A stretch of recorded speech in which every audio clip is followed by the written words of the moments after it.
បាទគោរពជំរាបសួរបងប្អូនទាំងអស់គ្នាវិលមកជួបខ្ញុំបាទទៀតហើយនៅវីដេអូថ្មីបាទthìក៏សួស្តីទៅដល់ fan ខ្លែងឯកទាំងអស់គ្នាឥឡូវខ្ញុំមានខ្លែងមួយខ្ញុំធ្វើឲ្យបិទហើយបងប្អូនបិទกระดาษហើយឥឡូវអត់ទាន់បានបិទលេងកណាត់ទៀតទេដោយសារតែกระดาษវាអត់ចុះលុយអស់លុយតិចឥឡូវធ្វើកូនខ្លែងមួយខ្លាមូលមើលទៅរៀងស្អាតដែរបងប្អូនប៉ុន្តែអត់ទាន់ដឹងថាហោះមិនហោះទេណាព្រោះអត់ទាន់បានសាកតែបិទហើយចឹងខ្យល់ក៏ល្អប៉ុន្តែអត់ទាន់មានពេលចំណេញចឹងអត់ទាន់បានសាកទេចាំមើលវីដេអូក្រោយនឹងសាកយកវាទៅសាកថតឲ្យបងប្អូនមើលមានអីបងប្អូន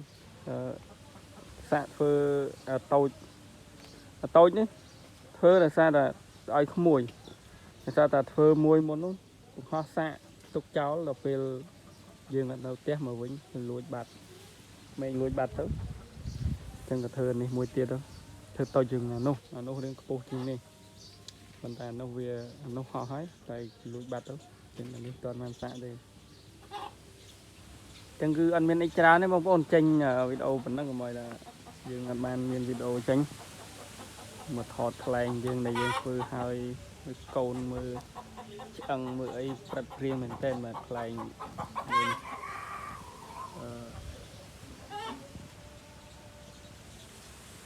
បាទអរគុណច្រើនបងប្អូនវីដេអូយើងគឺមានតែប៉ុណ្្នឹងទេជួបគ្នានៅវីដេអូក្រោយទៀតបាទអរគុណច្រើនជំរាបលា